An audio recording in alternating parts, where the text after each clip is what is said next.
Hi, welcome to RD Bootcamp's podcast titled Test Taking Strategies for Success.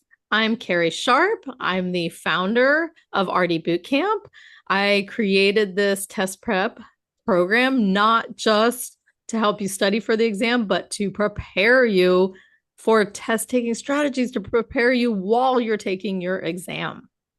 Yes, and I'm Anna. I am one of the tutors and educators at RD Boot Camp. I am here because I'm really passionate about helping the next generation of students become RDs and also to help y'all navigate how to strategize the exam, which is exactly what we're going to be talking about today. How to navigate the exam. And I tell my students this all the time, even if you don't know the answer, how can we navigate it? How can we do best guess, best educated guess? And we're going to talk about a lot of those tricks today.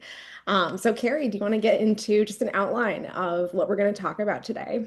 Yeah, first, Anna and I are going to have a little conversation about the RD exam itself, what to expect on the exam, what is the RD exam the itself. So we're going to learn about that. Then we have a special guest, Tina Wiles, who is an expert on test taking strategies. So it's really, really helpful to learn from somebody who teaches this for a living. And then we're going to end with just kind of key items to remember. We'll just throw in some information of what Tina said, and we'll give you our experiences at the end. We are both here to help you connect real life practice with RD exam success. Absolutely. So let's talk about first, Carrie, just, what the RD exam is, like we mentioned. So for our folks and students listening, the registered dietitian exam is what we call a computer adaptive test. So Carrie, can you explain what an adaptive test means? Yeah, it's really confusing. I mean, you think you go in, you've got these multiple choice questions, you're all done. But that's not how it works for the RD exam. It's literally adapting to you as a test taker. The computer selects your next question from a huge pool of questions based on how you answered the previous question, whether you got it correctly or incorrectly. And as you answer your questions, it gives you either a slightly harder question, and if you answered incorrectly, it might be give you an easier question, which are scored differently. The test is adapting to you based on your ability to answer these questions. Your final score, though, reflects the difficulty of the questions you consistently answered correctly. So, not just the total you got right, like 1, 2, 3, 4, 5, to 10, I got those right. It's like a number system based on how hard the question was and how, if you answered it correctly or incorrectly. Yeah. And Carrie, for our students that Mhm. might be wondering, can we skip questions and then return to them later to answer them? Oh, wouldn't that be awesome? Like having this if only it all popped up at once and we can go through it and then go back and think about, oh, let me think about the answer for that one. Unfortunately, no. It is one question at a time. You answer it, you move forward to the next one. You can't go back. You can't go, I need to check the answer, or oh, what do I do? So in enteral nutrition, if the gut works, use it. We are going to use that same principle. When you're taking your exam, trust your gut, trust your instinct, because most likely it is giving you that correct answer. So, Anna, I have a question. There's a lot of stuff to know just about the exam itself. So that it's an adaptive test, but the RD exam is different from other exams. Can you explain some of that for us? Yeah, just as the basic skeleton for this exam. And now, Carrie, of course, this exam is definitely different than the one we took, right? So this Yeah. one is specifically, all the information is based off of the 2025 CDR standards. So this exam is multiple choice only, which can be a relief for some maybe not. But these are all four answer choices per question. The length is about 3 hours, which if you're watching the clock, it totals to about like what, 180 minutes, I think. So If you are prepared to take the exam in 3 hours, great. If you do need accommodations, this is something we want to note for our students at RD Boot Camp. You can request per the American Disabilities Act accommodations to get, accommodating test hours. So you can feel confident to complete the exam, even if you do need a little bit more time. So that is something you can request before you go in and sign up for your exam. The question count is going to be, now I'm going to say between 125 to 145 Yeah. questions. Um, Something to note is 25 of these are unscored pretest questions. So those are used to evaluate future exam items, which is why for students that might have taken the exam before, if you get a malnutrition question wrong, you're going to get thrown four more malnutrition questions potentially. So if you've noticed that trend, if you've taken the exam before, that is because of this exactly. So it's either adapting to you or these are the unscored pretest questions that you're going through. So you won't know which one of them are unscored, right? So the tool provided at the exam that you're going to be provided is a calculator. You might use a dry erase board. I know some of my students, they sit down and they're immediately writing out all their Yeah. equations, right, and formulas. Which is Yeah. it's a great tool just to like dump your brain out there right before you start to take it. You also might be provided noise canceling headphones, which I know some of my students benefit from for sure, just really for helping you to focus on your exam. Now, something to note about passing. I know I've had a lot of questions about this as a tutor, and it makes so much sense. Passing is based on a scaled score. So the total scale is 1 to 50. If you get above a 25, you pass the exam. Anything below a 25 is not passing. So you need realistically a 25 to pass the RD exam. Now, 25 might sound like 50% for some, but it is weighted completely different. So you might see 125 questions that you've taken, and they're going to be scaled on a score of 1 to 50. So you can expect a score between there once you take the exam. Now, Carrie, I want to bring up that 125 questions again. Yeah. Why is the exam 125 questions? Well, I mean, why is it 125? Because that's what they tell us. We have to have you have to have 125 questions as the minimum, but it's truly 100 questions. 25 are those we're not sure, unscored. But it actually goes to 145, as we said too. So it's like the minimum is 125. If your test shuts off at 125, take a deep breath because it means either a pass or a fail. If it was a pass, it means that you got enough of those points above 25 that it's like, okay, you've officially passed no matter how far we go forward. If you hit 125 and you did not pass, then it means that your performance up to that point was never going to make a passing grade, whether you got those extra questions. The If you continue to 145, that's when you're on that cross my fingers, that means you're close.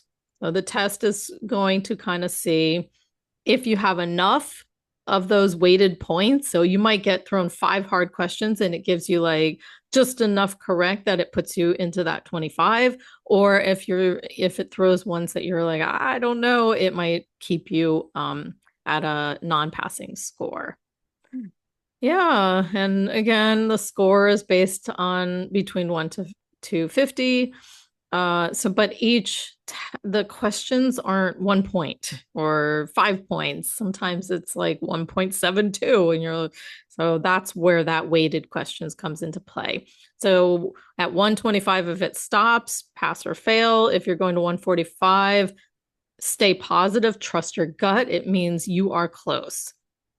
And then the beautiful thing about it is when you're done, if you passed or failed, the results are shown right there. And it's okay. If your first exam, if you do not pass, just take it as okay.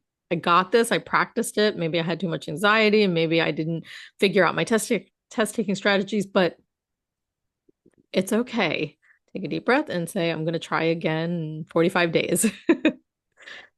All right, Anna, We have a lot of like during the exam, and we are going to talk about a lot of test taking strategies during the exam, but there's a lot that leads up to the exam. What do you recommend some of the students do in preparation for the exam?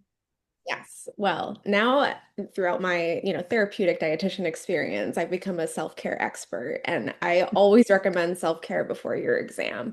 The reason being is you want to be in the best position you can be to be focused, to feel good, to feel confident. And I tell my students that, right? We want to get a good night's sleep so that we can at least be prepared, brain energy wise, allow our brain to rest, maybe not cram studying right before you're going to sleep. Really let yourself get a good at least 8 hours. So you can be fully energized in the morning. Make sure to eat. Make sure to have a good like a good breakfast. That's also going to be energizing for the brain. So make sure you have some carbs, some healthy fats. Get your brain going. Now, before the exam, you're going to want to arrive early. Especially, they're going to do a lot of checks. Make sure they check your ID. Make sure you're all set with your kind of test taking little cubby that you're probably going to be in. I can really remember it as I'm describing this Yeah, now me too. coming into my exam. Yeah. Remember, I was in Delaware and I drove to Pennsylvania for my exam because that was the closest test taking site. And I'm glad I arrived early because it gave me enough time to really like get myself mentally prepared. So this is where you can review your cheat sheet. Like I said, you're going to have potentially like a whiteboard or something to write down all those formulas that are swimming in your head. So if you want to just make sure that when you sit down in the exam center, you can write out everything or beforehand in the car, review your cheat sheet, whatever's going to help you feel confident. Now, remember, when I said about self-care too, the reason I want you all to feel confident going in as best as you can is you're going to want to reduce those test taking anxieties. Anxiety can be your worst enemy when it comes to taking the exam. And I've had student success stories where the first time they went in, they knew those nerves were there. They felt that anxiety. They did not do well. The second time, we really aimed for confidence and they just went in with a different mindset and it completely transformed their scores. So, test anxiety can really be, like I said, your worst enemy. So, being able to trust yourself, be confident that you know most of the information. We can trust our gut instincts, like Kari mentioned. We just need to go in reassuring ourselves that we've got this. We've done the studying, we have practiced our skills, we just maybe completed our internship. You've got this. So remember to go in with confidence and also use the bathroom right before the test because you do not want to have to go through the whole process of stopping the exam to go to the bathroom. I don't know, Carrie, if you feel the same way. I unfortunately had when I took the GRE, it was such a long test, and I had so much anxiety. I forgot to use the bathroom before, and I was like, my legs were crossed, and I'm like, is this just gonna be over? Oh, this is like it just got worse and progressively worse, and I'm like, I hope it's not affecting my performance. And 100. like, I will never ever do that again. I always, okay, before I do it in the bathroom and then go sit for that test. So I highly recommend it because in my head, I kept thinking, I really need to. So it Yes. was not a pleasant experience, but I still did okay. Um, I also want to say the what you said about personal care is really, really important. I run marathons, and the last, like, 2 weeks, week leading up to the marathon, we taper down in miles. So we go up, up, up, we do all this training, and then we have to go down.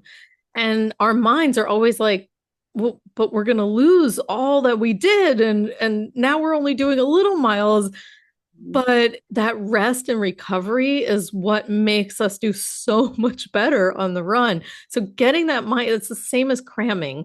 If you study, study, study all the way up into it, there's no rest or recovery to have a fresh mind for your test. So I'm all for that.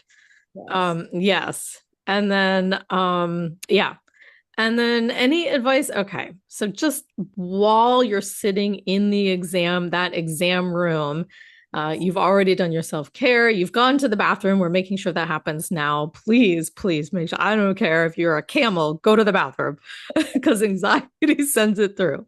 Any other advice that you want to give? Like just while a person's sitting in that exam? Absolutely. Manage your time. That is the number one. And that's the number one for me as well, because that is something that I really did focus on while I was sitting there. You kind of have a running clock. That's what, at least what I had on my exam Yeah. computer. So and not in a stressful manner, but I would keep an eye on it, right? Because I tell my students this all the time. Some questions require more time, especially if it's like an internal nutrition calculation. Your Yeah. tube feeding calculations might take you a little bit more. You still want to keep an eye on that clock because some questions are going to be about muffins, right? Some questions are going to be about food service math. So it really can range. Yeah. You want to keep your time. And the reason being is you don't want too much time left at the end because you don't want to have rushed. You also don't want to have too little time to where you haven't even reached those 125. So you really want to manage your time, keep yourself going. If you can't somehow find an answer, use your best educated guess and move on. That's the best thing we can do because you're Yeah. going to get the next question right, hopefully. That Now, that's a good point, Anna, because if you don't reach your 125, those count as wrong answers. exactly. They don't go unscored. So Exactly. that's, yeah. So man, time management, I wholeheartedly agree with that one. So practicing it in your practice test is going to be very important. Like a little, like get your phone and set a little timer and really practice that. And that's what I do with my students too. For the students that are listening that do have individual sessions with me, I'll usually keep you on like a 2-minute timer and go, all right, what are we thinking? And I'll do that in class too. Yeah. I'll make sure that we're kind of keeping our time because in reality, the test is again 180 minutes long or 3 hours in total. Yeah. So on average, let's say, you get the 145 in total, you have like 1.2 minutes per question. And again, some questions are going to need more time, but you at least want to say, all right, I'm at the 2-minute mark. What should I do at this point? Yeah. If I'm just sitting here trying to decipher the answer.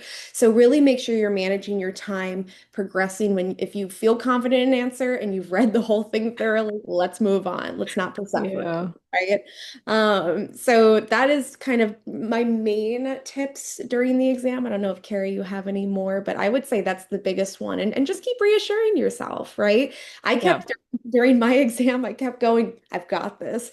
I can't worry about what I'm getting wrong. Let me focus on how confident I feel about what I'm getting right. And that really helped, I have to say. Yeah, like having a little mantra going in, I can do this, I can do this, I can do this. So if you get stuck, you could kind of say something like that in your head real quick and, okay, I can do this, and then move forward. Exactly, Yeah. exactly.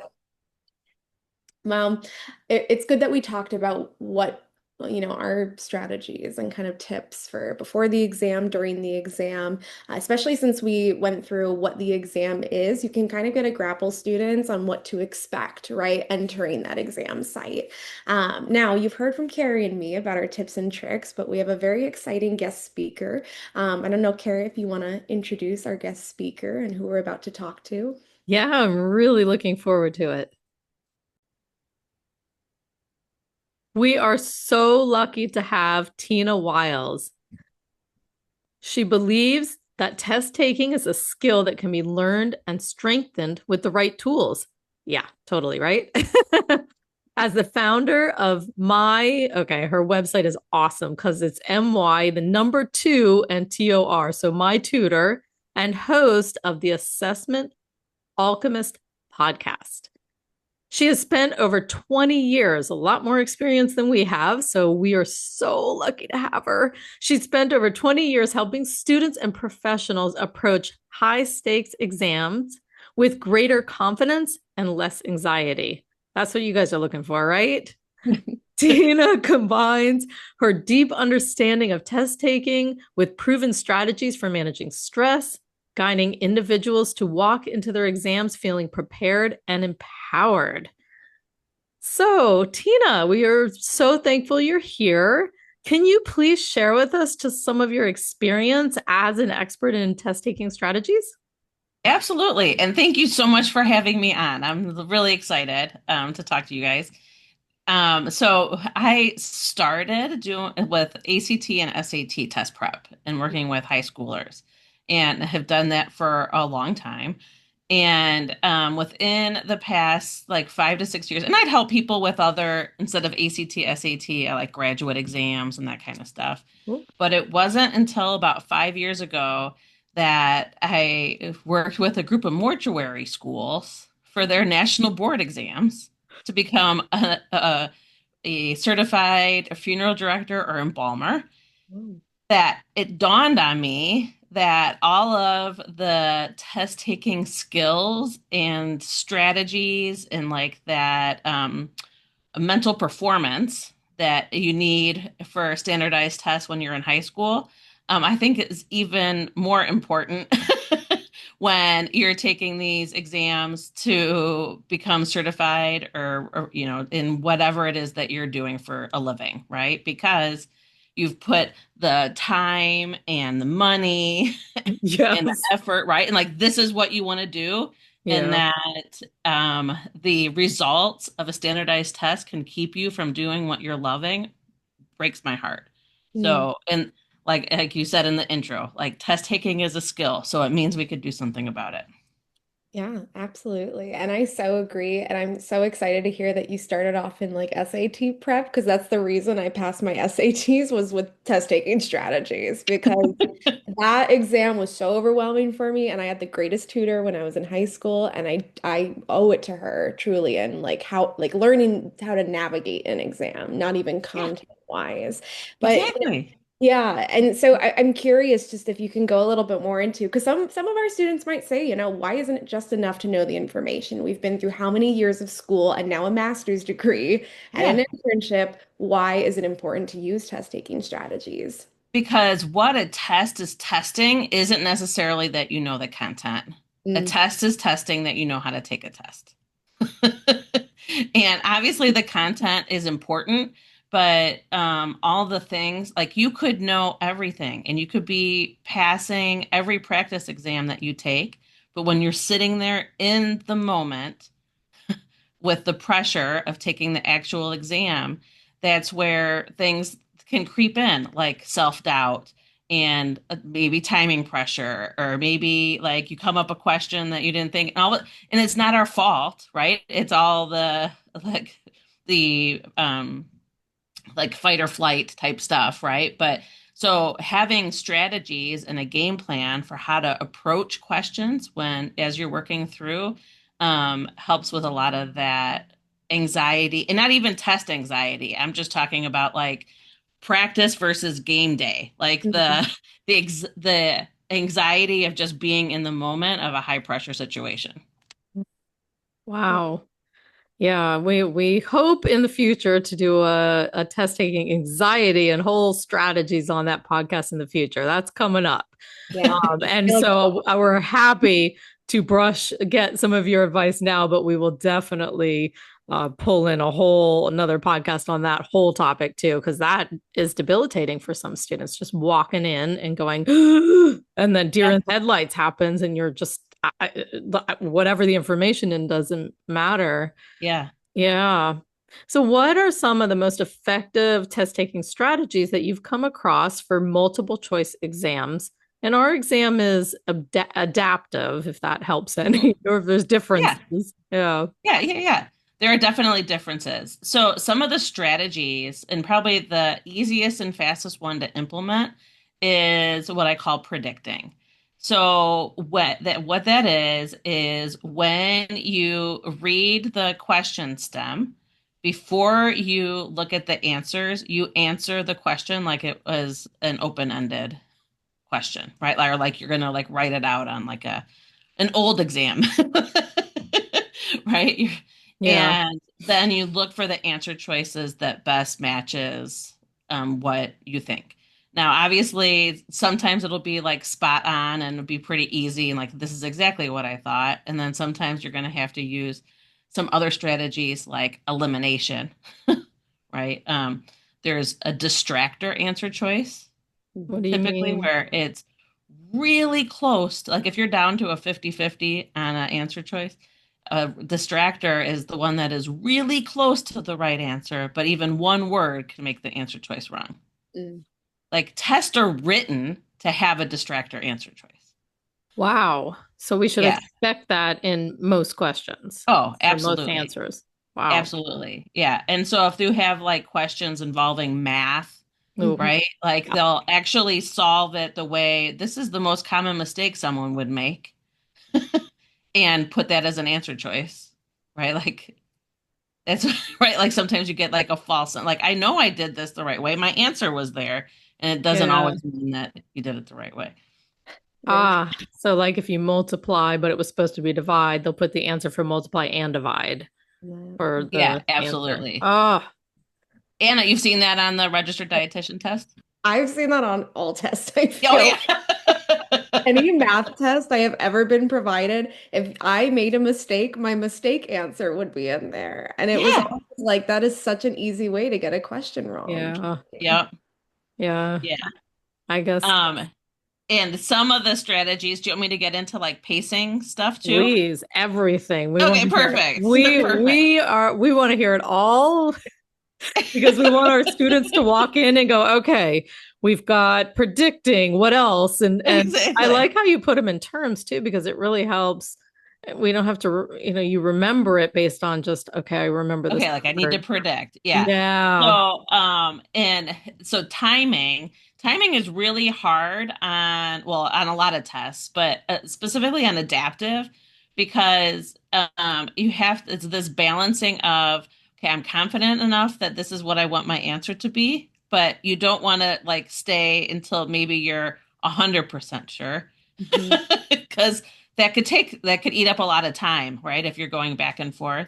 Yeah. Um, so one thing that you could do to help with pacing would actually be to like when you get to a question, start off, especially if it's you could tell already it's a topic that's a little bit harder for you, would be to take a deep breath, Mm. almost like center yourself before you even read the question, do the predict, right? And then read through the answer choices slowly. Um, and sometimes, so I think about it, you have three feelings when you're looking at a question. Um, Confident, conflicted, or confused. Mm, Right? So the yeah. confident the confident ones are the ones you're like, yes, like this is what I thought it was, that's there, I'm good, you get to go on, and timing's not a factor at all. The conflicted ones are where you might get down to like a 50-50, right? And these are, you really have to like trust your gut, right? And as we're going through a test, we hear trust the gut all the time. What was the saying that, Kari, Oh, that you say that? yeah, we have something called enteral nutrition. It's our tube feeding. And if the gut works, use it. Yeah, so if the gut's working, we tube feed through the nose, basically. Like, so yeah, so trust your gut is Yes.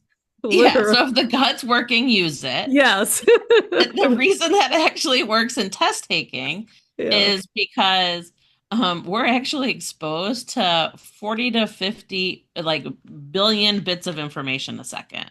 Mm. Like anything all our senses can take in, right? So Wow. sight, sound, taste, right? Like it's all around us and we're exposed, like it's bombarding us. Our conscious mind can only process 40 to 50 bits of information a second.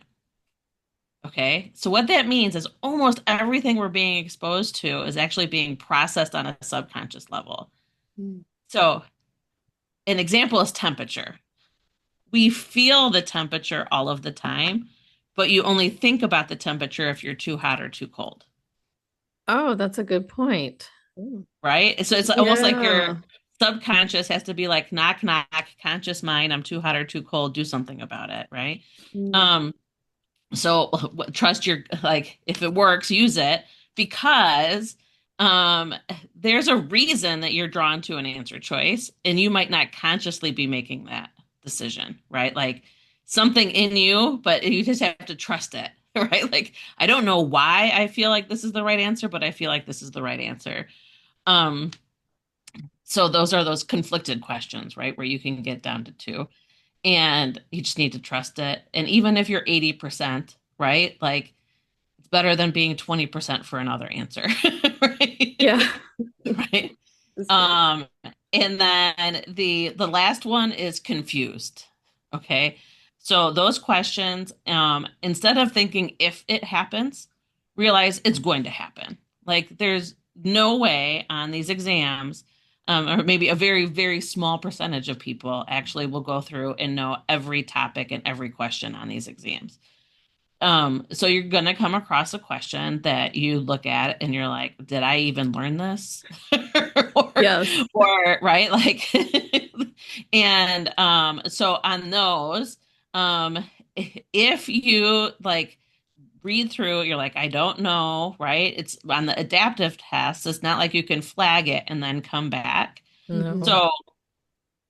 So so what you want to do is if you're like almost take another breath, right? And this is part of that anxiety thing. There's also it's behind the anxiety thing, but there's something called tapping Mhm. where you could like tap on you're like a karate chop point. It's basically like if you think you actually know the topic, but you can't like access it, it's basically like just tapping on this karate chop point is letting your nervous system know I'm safe. You can let me access information I know. Oh, Okay. So, yeah. and if you tap there and take a deep breath, you look at the question and you're like, okay, I still don't have a clue. Okay. So if that happens, I would pick the same letter for all of those. So if it happens just once and A is your letter, you pick A, you go to the next question. Like it's basically just don't beat yourself up, right? Okay. And being in the moment for each question instead of thinking like these feel like they're getting harder or these feel like they're getting easier. Just being each question, attacking it separately. Wow. That was a lot of information I just threw at you guys. No, but it was very helpful. I like the Okay. tapping idea because it's calming. Yeah. And exactly that anxiety sometimes takes over and you're just like, you give up or I can't do it or my gut is not, I don't even know what my gut's saying. But Yeah. you're right, like taking a moment, that small moment can really ground you. Yeah. Yeah. And I mean, like I said, it's kind of tied to test anxiety type stuff. But even for people not experiencing what we would typically call test anxiety, I call it test stress, right? When it's just like, I'm not anxious about the test, but I am stressed, right? Like, and even that, the hormones that are released in our body, cortisol and adrenaline, most specifically, but cortisol can actually inhibit the recall of information that you actually know. Hmm. So doing like tapping right there it's an acupressure point. Oh, okay. Which is why you tap there. Um, and so it's just a signal to your nervous system of like, okay, you could turn down some of that cortisol. I'm safe. I don't right like, and Yeah. hopefully access that information that you know. Oh, I have a Excellent. follow-up question. Yeah. One of the things you said was there's a distractor in there. What if you read the question and you read answer A and you're like, oh, that's the right answer? Do you recommend reading the rest of the answers just to make sure? Or do you recommend going, okay, that's it, move on? I would still read the rest of them. Okay. And then you can cross them out. Hopefully you're like, yes, this is exactly what it was. But sometimes on these exams, there are like the right answer and a better answer, right? Like, so if they're like, which of these is the best way to do this, or right, that it could still be true, but maybe not the best answer in that situation, right? So, because you have situational based questions. All of them. I've looked through, yeah, Almost all of them are yeah, situational based and they require some serious critical thinking. That's the big part of our exam. So, yes, it is. yes. Yeah. So I was looking at one question here. So I'm gonna butcher this, so you guys can help me with Bye. the words. Okay, so here's a question.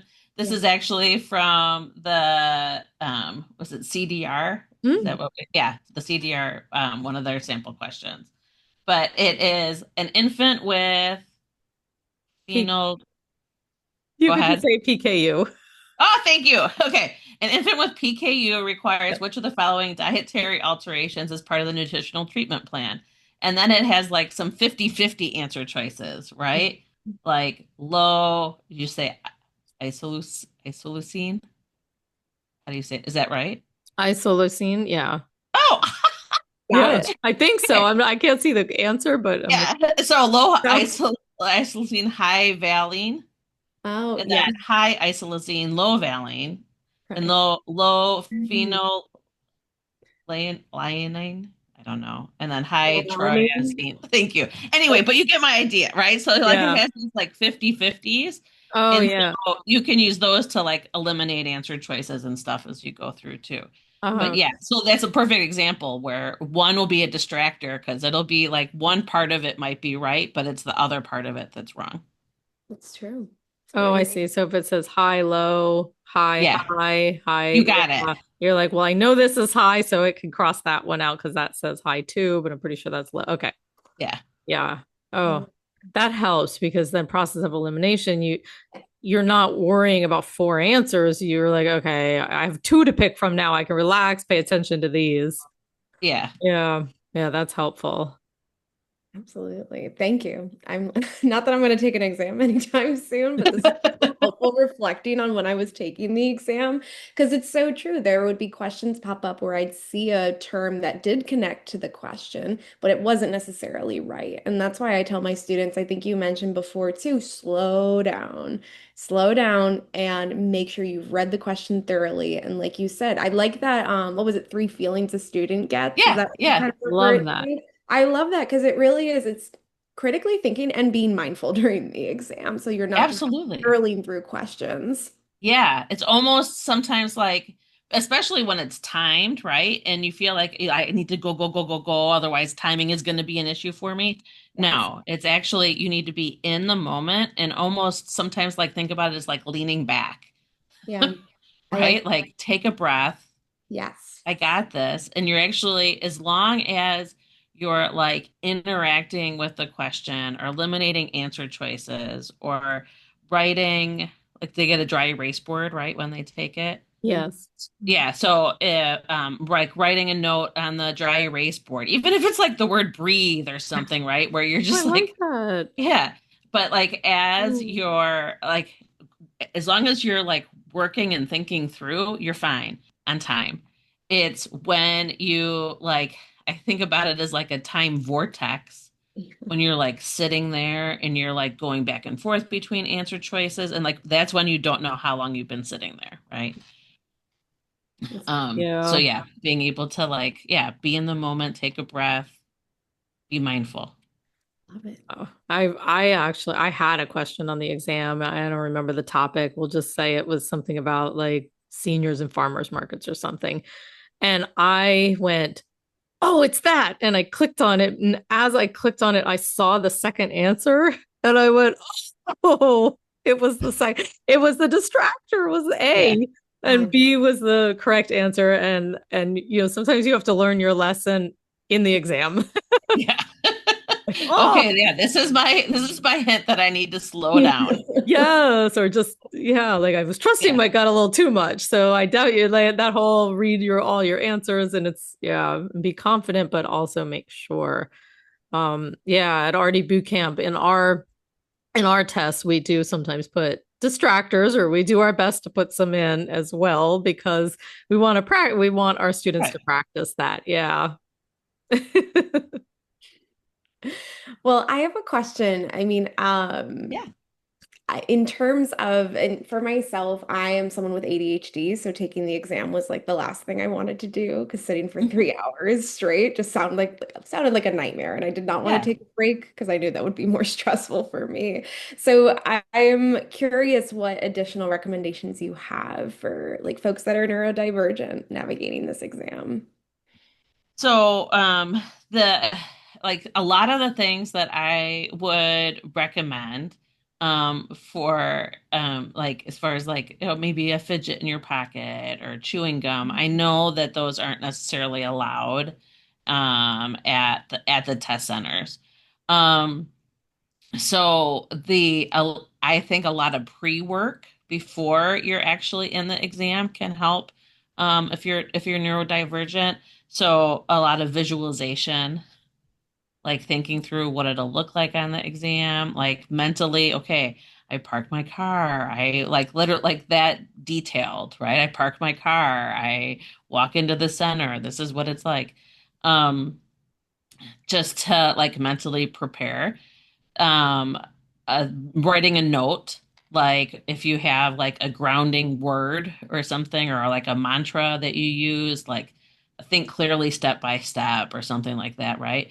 Writing it at the top of your dry erase board to as like a reminder, right, as you're going through the exam. And then uh, the during the actual exam, I would recommend doing some kind of movement, maybe every couple of questions. So whether it's like, I mean, obviously you're in a test center, it's not like you're going to get up and jump around, but like wiggling your toes, Mhm. right? Or adjusting your posture, or like, like shrugging your shoulders, or right, like just like stretching, doing those kind of movements and like actually practicing them when you're doing like homework and stuff so that you're more likely to remember them when you're taking the exam, is going to help with that. I've been sitting here for 3 hours. Yep. I love it. Thank you. Yeah, You're I mean, welcome. I think it's important to take those little things into consideration, especially, I was explaining earlier that some of our students can request accommodations, but some we just might sign up for the regular 3 hour. And I think knowing Yeah. how to like I think anybody has to learn how to regulate themselves during an exam, stress and anxiety wise, but Oh, especially absolutely. when your brain's all over the place, you need that type of movement, like you mentioned, right? That repetitive focus movement. I know some folks have like bracelets that you can almost fidget with and things like that. Yeah. A little bit Bracelets. There's helpful. also rings. Yeah, Fidget rings are like so no, cheap on Amazon. I'm like yeah, talking like like $3 or $4. that's a great idea. Oh, I I love Yeah. love that. Yeah. I'm going to look into those for, um for students for sure. yeah. Anna, Yeah. was there anything that helped you as you were going through? through my exam. I mean, Yeah. I was talking with Carrie earlier that it was a lot of reassurance, like you mentioned. And I actually love that you mentioned tapping because I actually used to do like temporal tapping right Yeah, on my yeah, yeah. campus with I like there's a whole, yeah, yes, the whole process. yeah, And I would do that because my work is in the mental health field with dietetics. So I do that to like help ground my patients and yeah, myself. But I have test taking anxiety. I get a lot of stress taking exams because I tend to be really hard on myself. So something I kept doing during the exam was like positive self-talk, right? Which I think can be like so critical and helpful because if you're yeah, telling yourself you're failing it, you can start to really I think ruin your ability to keep critically thinking. So for me, it was just remaining positive, reaffirming myself. And even if I did not know a question, I didn't self-judge. I moved on yeah. and I'm going to get the next one right. Exactly. Yeah, and like a self-judge and almost like a forgiveness. Like Yeah, it's okay, right? Like I didn't know that one, but it doesn't mean that I don't know all the rest of them on the exam, right? Like you don't know. exactly. And if a student is really struggling with that, like it's really easy to hyper focus on questions that you're getting wrong or that you struggle with, and then it's really easy to forget about all of the ones that you knew without like the ones that you were confident on, right? It's those the conflicted and confused ones that typically stick with us after. Yes. So if it's extreme, right? Like if someone's really struggling with it, I would even keep like a little tally mark at the bottom of the dry erase board of these are the ones I was confident on, Also true. right? Like Great idea. so that's what you're looking at and you're thinking about like, okay, I don't know this question, but look at all these that I did know. I think I did that while studying for my RD Yeah, exam. there you go. I used to do that just to help reassure myself. So I love that. Yeah. And other than that, sitting crisscross applesauce helped me. I was fully crisscrossed, getting as comfortable as I could for that exam. Yeah, yeah, right. And that's part of, I mean, like you talk about, there's a lot of things you could do with, think about them as like study anchors, Yeah. like a scent that you wear or a lotion that you use when you're studying, and then that's the same scent you put on when you go to take the exam. Or Mhm. like, here's my favorite hoodie, or right, like that's like you wear it when you're studying and then you wear it when you take the test. Like anything using the senses, Yeah. right? So yeah, It's Thank you. interesting. Yeah. Comfort, stay in your comfort zone. yeah, Don't change too much. Yeah. yeah, That's a yeah. good point. Our exam is very well, one of the things I wanted to mention is RD Bootcamp, like what I created as our program for test prep was started out to help students who are learn differently, who are neurodivergent, or just visual learners, or then auditory learners, and then touch. So I started implementing all of these things because I realized that we have this old school way of just reading books, and then we have a new school way of like, well, we want to see it, we want to feel it, we and that's, I guess, Yeah. at the exam, it's the same concept. Like, how did you study and how can you bring it into the exam? And that's a great point. Smells, Mhm. wearing the same clothes, comfort makes a huge difference, not just Yeah. in my head, because you're in your head the whole time. So now you Right. put it everywhere else. I love that. I think that's super And helpful. Thank you for and like sharing. what, oh yeah, and what Anna was Yeah. talking about with the like the tapping, the EFT, it's called emotional freedom technique. So I just said this one, right? And there are a ton of YouTube videos. Brad Yates is someone that I really recommend. But that if you just do like tapping or EFT and then like whatever you're struggling with, he most likely has a video. And it's just like it feels a little woo-woo. but Okay. it but it's Yeah. like going through and like repeating some positive phrases, or like you also say some Yeah. things that are you're actually afraid of, but it's like a process to calm down your nervous system. But that, like, if you do that before you study and then you do that sitting in your car before you go into the test, or you have a pump up song to that you listen to, right? Same thing before you study, and then you listen to the same thing before you walk in to take your test, right? So like that would be something you could hear. Seeing motivational quotes, right? Like there's anything you can do to engage your senses will help. Wow. Amazing. Anything also, like our test is very critical thinking. Any strategies on like reading these questions effectively that will help anybody? I mean, not our whole demographic is not neurodivergent, so now we're Right, kind of right. heading back into like everybody again, like Yeah. Well, and which even all yeah, the stuff I was just talking about yeah. help even the non-neurodivergent people, right? Like I totally agree. I think yeah. no matter what, people go in with such high I stress think or it's a spectrum, it's right? So it we're helps all everybody. neurodivergent in some way. Yeah. But we're all sitting there reading that question, those four answers, and it just any strategies on like kind of going from like the STEM, Yeah. yeah, question Yeah, answer yeah, the kind of question scenarios. stem. Yeah. So, rephrasing the question, like you're trying to explain it to someone that doesn't know what the topic is, like your loved one or a kid or sibling, right? Like, it's almost like translate it from like the speech of the test to like English. Like, this is what this question's asking. Mhm. Oh, I love that, especially our sciencey ones. Yeah, yeah.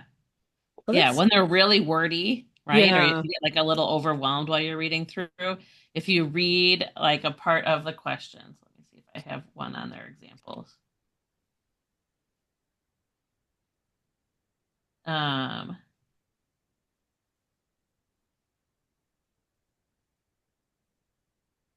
so like here's during a counseling session about lowering sodium, the client states. So like before I read that, I'd be like, okay, so we're talking about lowering salt intake, or you know what? Like just rephrase it. I have Okay. begun reading labels to identify the sodium content of foods. Oh, okay, so the client's keeping an eye out for their sodium intake. The hmm client is in which of the following stages of change? hmm Oh, yeah. Right? Yep. So, right? So then you would, right, like think, okay, so this is where they're at, and then look to see if that's an answer. Yeah. If you're like, can't think, okay, I don't remember what the stages of change are, then you look at the answer choices and see if that helps like spark something. Yeah. Um, but yes, so there aren't any that are really wordy on here.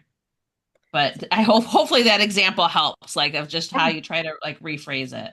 No, absolutely. Yeah. Yeah, I've seen math questions where even I've told students like try and pick out the language of this question. What are they asking you for based on the language that they're like the verbiage that they're providing?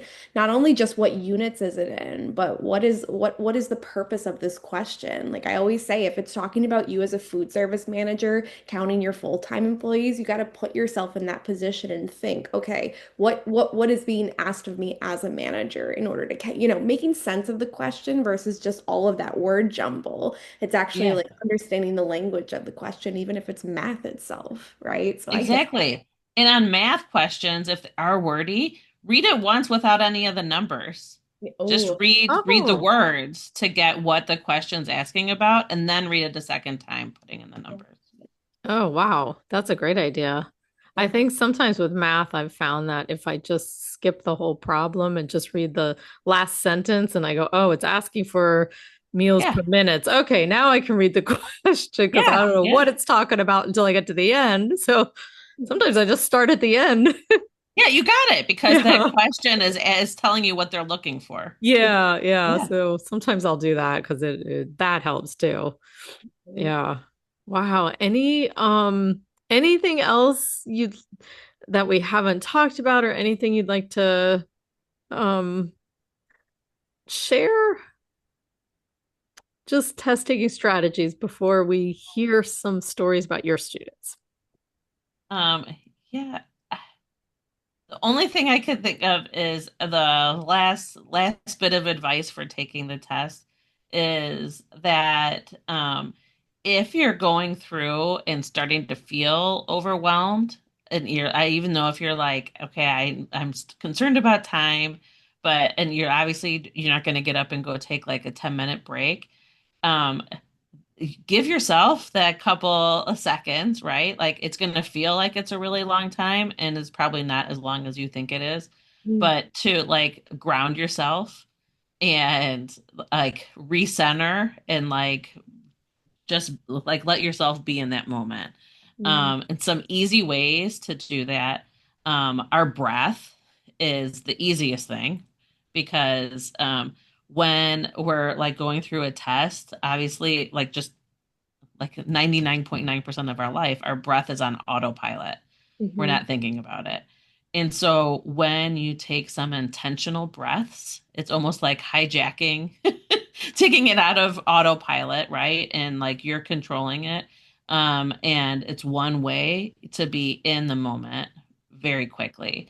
So you could take a deep breath in and maybe even think about like the temperature of the air that you're breathing in through your nose and then exhale and what the temperature of the air is as you're exhaling is a really easy way to be in the moment. Um, Another easy one is called starfish meditation, where you hold your hand out. I mean, obviously, I would have it under the desk or something, but if you hold your Right. hand out like a star, like all five fingers spread, and then you just trace around the outside, mm. but you focus Oh, on how it tickles. So you're like thinking about the feeling, and you can incorporate breath with that too. But if you do that, it can give yourself like that couple second break to but give your mind a break, right? Like you're all up in your head as you're going through the test. And so yeah, it's kind of an easy, quick way to recenter yourself and focus to go through however much of the exam you have left. I love it. Breath work is incredible. And doesn't it also, I think it can lower your blood pressure, or at least Oh, it can. absolutely. Yeah. So it's amazing. It's a cool tool that we forget about, I Yeah. think. Well, Yeah. it's so easy to. And when you tell people, okay, well, your breath, like it sounds like, well, that's way too easy. I have four Oh, kids and they're probably tired of me just saying like, well, just breathe. and it works. It really Yeah, does. you got this. Just breathe. yeah. Well, you have some kids in college, so clearly, clearly your Yeah. strategies worked because they definitely either took an ACT or an SAT. Yes, So we have personal experience here that it does work. exactly, exactly. Oh. Well, on the talk of positivity, do you have any kind of positive student stories that you wanted to share, whether it's just like success or, navigating the exam, any positive student stories that you can Oh, remember? Well, absolutely. So the first one that pops into mind is actually one that was pretty recent.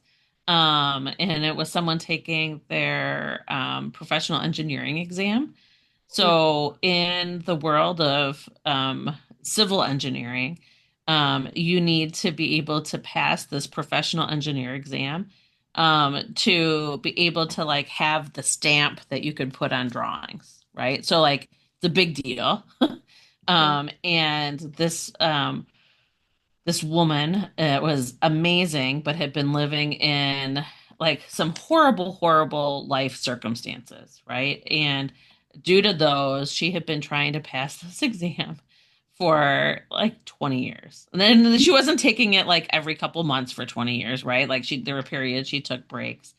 But when I started working with her in January, since she had started back up again, she had failed it 3 times since she started then, right? So she was the she was so nervous and upset that she was already before she took the exam the last, well, not the last time she passed it, but the time before that, before she reached out to me, she actually was shaking so bad she had to use her second hand to push the start button for the exam.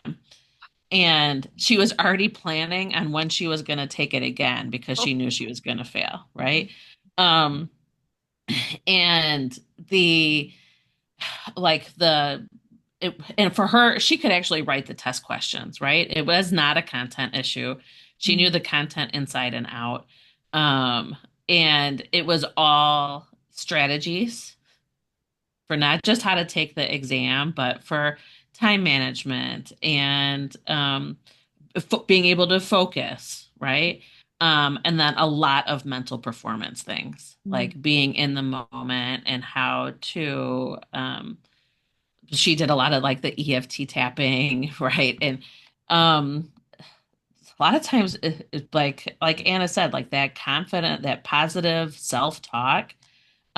If you can't get that from yourself, right? Like you're really struggling with being positive about it, like ask someone to be your cheerleader, mm. right? Like talk to someone because if you have someone telling you all the time, like you can do it, you've got this, right? Like that is it means more than we realize. I think a lot of the time. Um, so yeah, so Mel went and took her exam and passed it in April. And then it was a bigger deal of like she's like, and now what do I do? It's like been studying for this for so long, and I'm talking like she was doing like 2 or 3 hours a day, and then like 8 hours on Saturday and 8 hours on, right? I was like, this has been wow. your life for so long. Yeah, I'm like, make a list of all the things that you never like you felt like you missed out on, and now that's go do all of that. absolutely. Yeah. Yeah. Mhm. We have Um, a lot of students like that. What would you say as a word of advice to like, because you must have said something to her that made her take it again and No, well, she yeah. wanted to take it again because she knew in order to get what she desired in her career, that was a necessary thing she had to do, right? And so Mhm. that's why she was even like, even when she knew she was failing it over and over again. But this last time, she was like, okay, what I'm doing is not working, Mm, right? Because I'm not passing. And so mm. she happened to find me on a different podcast. And yeah, and then reached out to me and I was able to help her that way. But really just like the structure around, okay, so like it just sitting and doing practice on problem, like there's a difference between preparing, right? And like a lot of us feel like, oh, well, if I'm going to pass this exam, that means I need to be doing hours of work every day. And Yeah. it's not necessarily how much you're doing, but what you're doing, right? And so Yeah. so, like taking the time to go through and look at why your answer was wrong and not why were the answer why was the other answer right, right? Like things that you could implement. That's studying. That's part like it's not just sitting there and doing the problems, right? It's that reflection time. For her, I was giving her assignments of like go do something artistic because you're like so in your head that you actually need to do not like that's study time. So you need to go do something Yeah. artistic, right? Wow. So, yeah, so for her, I gave her like some guidance as far as like how to be studying and how to manage. Like our brains can't take like, oh, I sat and studied for 3 hours. Okay, you sat and studied for 3 hours. Did you really do 3 hours of studying? Most likely not. Yeah, Right? especially And our so neurodivergent. It's like, exactly, yeah, exactly, right? So yeah. doing like 25 minutes at a time, um, and then taking a break and then coming back in 25 minutes and like varying it and like how you learn and like copying, you know what I mean? Like there are just so many different ways to approach it, but not just, oh, I'm gonna sit and watch YouTube videos about this and then that's studying or right? Like, yeah. Yeah, Um, I get it. Yeah. so I would say that was, and she just had the mindset of don't know, like I don't know why this tapping thing might help, or I don't know why. Like I made her make a name tag because her job position changed, right? Her job title. So I was like, she's like, Oh, oh, this is what I want someday. I'm like, no, you're literally gonna put your new yeah. name tag up on your computer, right? And like look at that all the time, right? Like stuff like that. Yeah. Motivators, Yeah. Yeah. reasons. Yeah, like this is Exactly. why. Mm-hmm. Exactly. Wow. Wow, it sounds like you could really help our students too. So we have a lot of students who, I mean, highly intelligent. They know the topics and they keep coming back and they're like, I don't understand why I didn't pass the test. Yeah. And the biggest thing is it's what you said kind of at the very beginning. It's test taking strategies, not just Right. always having the information. Yeah. Yeah. Yeah. And so it's test taking strategies, and a lot of times, even more than just like the strategy, like I think the strategy helps because then we feel like we're doing something. But it's a lot of that, like, are you changing your answers? Is it like you put something down and then you change it and then you realize later on, okay, that's all just confidence and like being able to trust yourself and right, like it's like the mental performance stuff, being able to operate at your peak mental abilities Yeah. when you're in that pressure situation. Yeah. Thank you so much. I mean, this was super helpful. I know our students are going to find it very helpful. Your test taking strategies, tips, words of encouragement have been just I know that students are thinking right now, oh, that would be so helpful just to get this down. So your website, so I want to make sure I have it correct. It's my like it's mytutor.com. So my Yeah, the number two, tor.com. So if you got anybody it. wants to use you, and like you said, it's not just the ACT or SAT, you could help our students too. That would be fantastic. Yeah, I also have a Yeah. program called From Panic to Passing. Oh, So that is, I love it.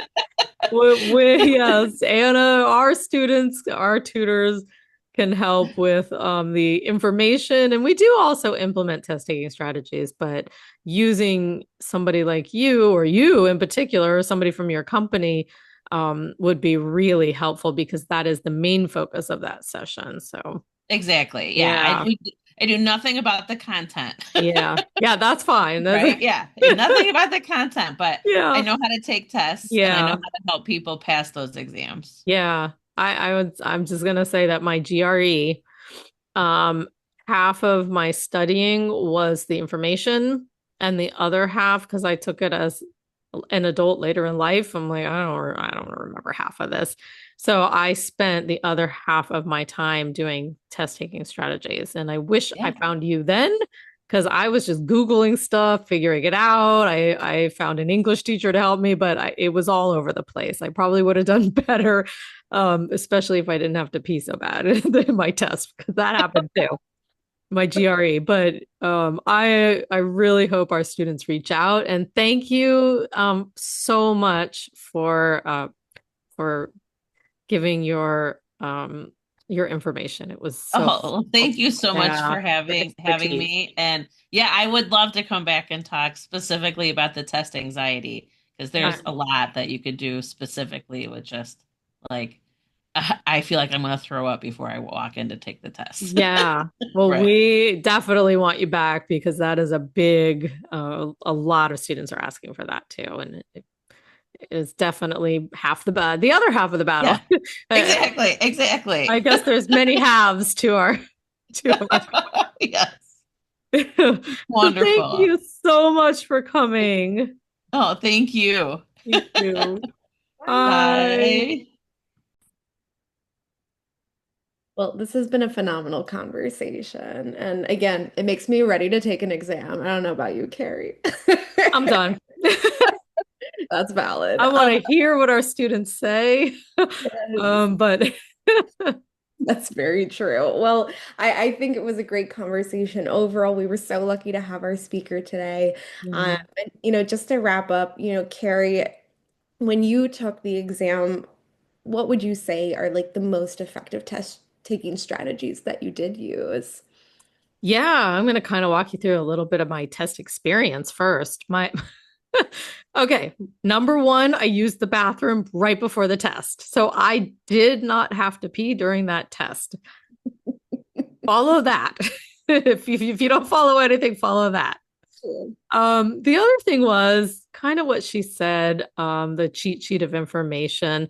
I did do that. I showed up really early. What you said, Anna, show up early and, kind of center yourself. I showed up really early. My test was like a 2 hour drive, and I showed up like 3 hours. So it was an hour early. And I sat in my car and I read my cheat sheet.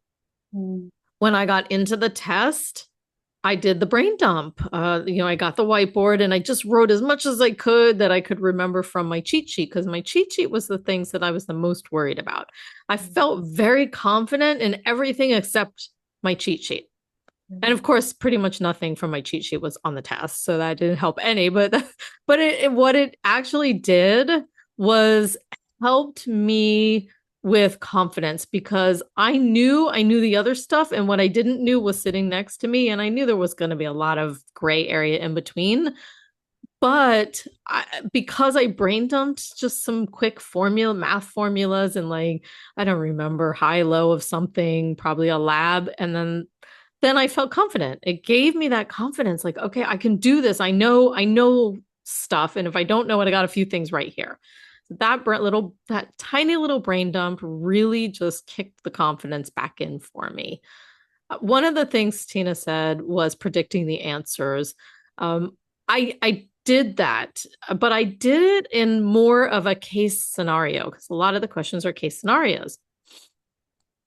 I don't remember exactly the questions or the people, but I'm just going to kind of throw it out there. Like, for example, if I got a question on irritable bowel syndrome, and I would think, oh, one of my family members will just say my aunt. I'll be like, oh, my aunt has that.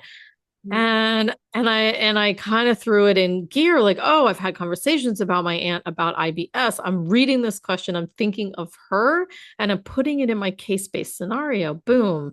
Now when I get to the answers, I'm like, okay, what are some things my aunt said, or how did she feel? Or I threw it into a person, and that really, really helped me answer these questions.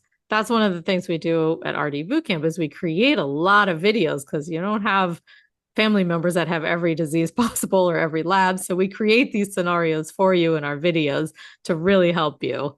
That was definitely a help. Oh, my uncle has that. And I was like, oh, I had probably 4 or 5 questions where I could put people into those places. And again, that boosted my confidence. And when I got questions that I'm like, what Tina said, like, you may have questions that you have no idea the answer and you just kind of trust your gut. I used again the like kind of what she said, little positive reinforcement, take a deep breath, relax. I wish I had the tapping thing because Yes. that would have really helped. My brain bounces all over the place too. So her starfish method, those would have really helped. I I wish I met Tina sooner. But one thing I did do is like I went in with a mantra and I just basically told myself, you can do it, you know it, you can do it, you know it. And I don't remember exactly what my mantra, but that's close enough. And so I would do that in my head. If a question came up and I'd be like, okay, no, no, no, you know it, you could do it, just trust your gut. And I would just pick an answer that I felt right. So I would say confidence, walking into that test with confidence, whether it's you giving yourself confidence or you have a family member that kept saying you can do it, put that in your head, because that helped me too. It just gave me that a little less stress fell off because I felt a little more confident. What about you, Anna? I mean, that was a lot. What Great. about you? What are some? I know there's so many things Tina said and so many things that we just kind of do naturally. What are some of the strategies that you used for your exam? Yeah, well, I love what you said about like I think confidence building was huge for me. I tell a lot of my students when we first start working together that the night before my exam, I decided to take a practice exam, which is not great for confidence building. And I actually failed the practice Oh exam the no, night before my exam. no. And I remember I called my I called my mom. Thank you, Kim. And she said, Anna, were you nervous? Were you all over the place? Were you focused? And I said yes, no. Yeah, I was all over the place. I was not focusing. I'm so nervous. So I think that did affect me. She said that this does not determine your score tomorrow. Like you can change your score tomorrow. And I kept that in my head. So when I went into the exam the next day, I called Kim again for my little confidence boost. And she was my pep talk on the way there. I put yeah. some music, kind of like Tina was saying. I put some music on. I played my little pump up playlist. And when I went into the exam, I kept positive self-talk going. I've got this, especially when it came to questions that, like you mentioned, that I just didn't know, I've never seen before, or I just could not come up with the answer. I could not overthink because it would just take all my time. It's going to eat Yeah. up minutes. So Hmm. instead of overthinking or ruminating on, what I didn't do right or what question I just maybe got wrong, I just moved forward. And that really helped me stay on time. And again, I only had about 125 questions that I got. I did not go over that. So I kind of went right through and did not perseverate on what the question was before I moved on. And that was huge. That was huge. Now, when I had the questions, I always tend to read really quickly and kind of barrel through and try and answer. So during the exam, I took it slow. I read each word, made sure there wasn't any double negatives because we know Mm, those love to show up on the exam. And I just reread the question and asked, what is this asking me for? What units? What purpose?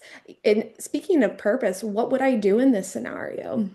If I'm the food service manager or I'm the yeah. clinical dietitian, or if I'm in the ICU and it's asking me about what I need to do for an MNT for a patient on a propofol drip, right? Putting myself in there in kind of putting that cap on of your dietitian cat and putting yourself in the scenario of what would I actually do? What do I know the books say? What do I know I've studied? And what do I know is effective for this patient, for example? And that was really helpful for me was getting myself, like you said, in the real life scenario of it so that it's not just this question, it's applicable to me. And I would say those were the main things that I say it. I failed my exam, the practice exam the night before, and then I Yeah. passed my exam that day. And Mm. seeing that pass was the most relieving and exciting thing in the entire world because it reassured me that I really did navigate this test the way I needed to. And it was not easy, but I have to say these strategies really helped. Yeah. I guess one of the kind of arty boot camp style strategy is you could wear different caps. Like you're a food service person, put a chef cap on. When you're a dietitian, I don't know, pretend you're in France and you're wearing a beret. You could actually kind of that those kind of little visualizations take you out of the moment and to help relieve stress. So why not, right? Why not Yeah. try and make the exam a little fun in that situation?